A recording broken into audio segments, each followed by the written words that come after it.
श्री असदुद्दीन ओवैसी। शुक्रिया मोहतरम चेयरमैन साहब, आपने मुझे बोलने का मौका दिया। मैं Jammu Kashmir reservation amendment bill और Jammu Kashmir reorganisation amendment bill की मुखालिफत में खड़ा हूं सर। ये दोनों बिल हमारे आइन के खिलाफ है। और दूसरा जो बिल है sir, Jammu Kashmir reorganisation amendment bill, ये ना सिर्फ हमारे आइन के खिलाफ है बल्कि रिप्रेजेंटेशन ऑफ पीपल एक्ट 1952 के भी खिलाफ है।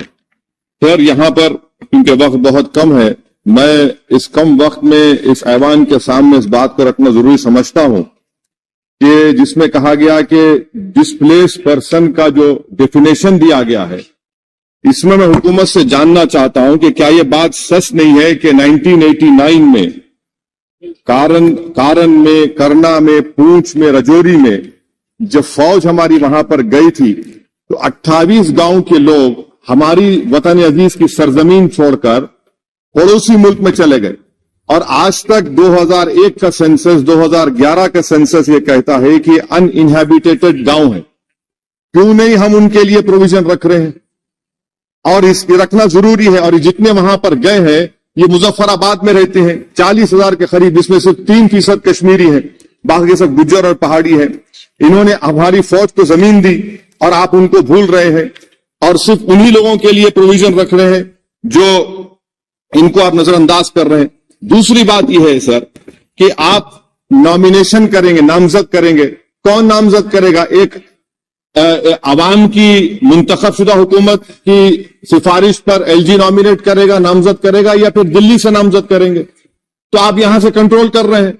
ये तो आइन के खिलाफ है। आप तो जमहूरियत को सबवर्ट कर रहे हैं। अवाम का जो मैंडेट है, फैसला सबवर्ट करने की कोशिश कर रहे हैं। और तीसरी बात सर, मैं ये जानना चाह रहा हूं कि आखिर क्या वजह है कि आप ये रिजर्वेशन क्यों करना चाह रहे हैं कश्मीरी पंडित के लिए? नाम तो लीजिए कश्मीरी पंडित का आप।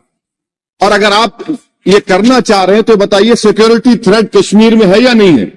आप कहते हैं कि कोई सिक्योरिटी थ्रेट नहीं है। जब सिक्योरिटी थ्रेट नहीं है तो फिर आप नॉमिनेशन क्यों करना चाह रहे हैं?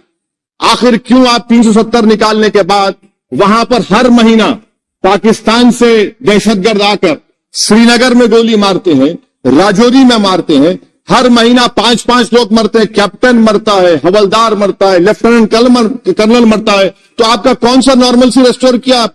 कुछ रेस्टोर नहीं किया। लोग, हमारे सिपाही मर रहे हैं, मगर आप बाजा बजा रहे हैं कि अमन हमने कायम कर दिया 370 को निकालकर।